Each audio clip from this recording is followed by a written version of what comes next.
Row 13, Eric Jones and Daniel Suarez. Daniel Suarez, 9th here last year. He is not sure what he's doing next year. Row 14, two drivers a little disappointed with their qualifying effort. Chris Buescher and the 600 winner this year, Ross Chastain. Then you got row 15, John Hunter Nemechek will start next to Ricky Stenhouse Jr., who finished 5th, starting 35th a year ago. Row 16, we have Noah Grigson and Ty Dillon. Ty making his first Cup Series start here at Iowa. Row 17, Ryan Preece and Todd Gilliland coming off the best finish of the season, 6th last week at Indy. Row 18, Cody Ware. Next to Cody will be Joey Gates from down the road in Cedar Rapids, Iowa. This is the home track for Joey. And row 19, by himself in a backup car, Kyle Busch after that big wreck in practice. All right, before that green flag flies, let's get some final updates from pit road. We kick it off with Dave Byrne. Dave? Lee, with 4 races to go in the regular season, NASCAR's most popular driver is also NASCAR's regular season championship leader. That is Chase Elliott, but it is slim. Only 20 points over the next 3 drivers, 2 of which are his own teammates. Lots to race for here today, even though he's already in the playoffs, Marty. Dave, I love what Denny Hamlin told you in Countdown to Green, where he said, this is the only oval where I just don't have enough information to tell the team what direction to go to make the car better. Chris Gale, crew chief, echoed that to me this morning. He said, of all the teams who should know where the track's going to go today, we did the tire test. We should know, and I have no idea where it's going to go. So, Diff, the unknowns of today, I think that's going to make for an exciting race for the folks at home to watch today. I think that's a thing because of the newness, for want of a better word, of this circuit for the NASCAR Cup Series. No idea of a common thread that brought here this morning as I talked to some crew chiefs. And then they would start the conversation with some confidence. Jeff, the track is absolutely gonna, well, I don't know, maybe. And they would dwindle as their confidence would go away. It was a great year last year for Ryan Blaney aboard the Team Penske Ford. Let's go inside, let's eavesdrop, let's have a listen to a recent radio transmission. Have a great day, everybody. Trying to do what we did last year. All day. The best job I can for you, let you know what I need. Look good down there. Have fun. Great day. Good positive message from Ryan Blaney to his crew. Hey guys, here's some other good news after the scorching temperatures in Indy last weekend. 76 Ready? Today. I'm ready, buddy. You ready? I'm ready. It's quite rare in NASCAR Cup Series. Go. Hey, scores in. There's not a lot of history on a track. Here we go. That's the circumstance here. Here we I'm really pleased to say. Green flag is out. Let's go race it out. Alright, what's speedway? Yeah. 350, powered by ethanol. Great start from the pole sitter, Chase Briscoe. And on the inside comes William Byron. Slick move to get things going on the first lap. William Byron making the bottom of the racetrack work. That's going to change throughout the day. We're going to try to have to figure out, is the bottom or the top better on restarts? Good start to from Austin Cindric. And Brad Keselowski looks at that predominantly white car. Down on the low side there, inside Kyle Larson. Nice move. Keselowski's continuing, Steve. There's positive momentum.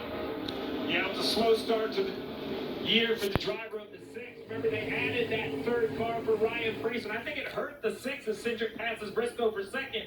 But that positive momentum is real. The 6th is finding it at the right time of year. Too late for points, but a win would still put him in the playoffs. Always he bounces or slides up in front of Larson.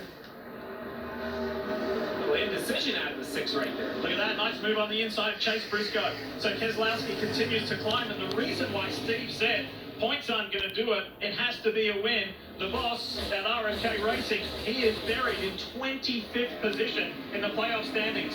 Chase Briscoe, he is struggling right now. He does not have the grip that he needs to be able to drive the car in the corner as deep as he wants and be able to accelerate. You see the back of the car sliding around.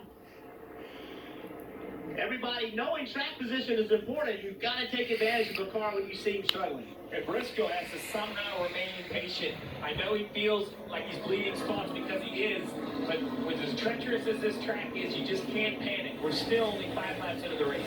Look out, here comes the Hurricane. Hocevar is in the mix in that black and red 77. Ducks down the inside of the defending race winner. It almost takes a few laps for your eyes to adjust the way this track races. I know it's defined as a short track under a mile, but it's high speed like intermediate style tracks, just the movements come much quicker. here between the 5 and the 19. The 5 needed that real estate on exit. The 19 doing a nice job. One thing I noticed in yesterday's Xfinity race, Steve, is that some cars that would take off loose, not the rear grip they were looking for, would be better on the long runs because they're probably going to build tighter, meaning they're not going to turn as well as this run goes. If you can start a little bit loose and manage it, maybe that'll be better for a longer run. I know that's what Chase Briscoe is hoping for. There is an early breakaway trio at the front. William Byron, Austin Cindric, Brad Keselowski have gap. Here's that lead trio. They've got at least second and a half or more over the pole sitter Chase Briscoe. And this first lap is this first stage is 70 laps, 110 available on fuel. So no pit stops required. A caution to change their decision, but no pits required under green. Hunt Brothers Pizza on board cam. Let's go for a little ride with Joey Logano.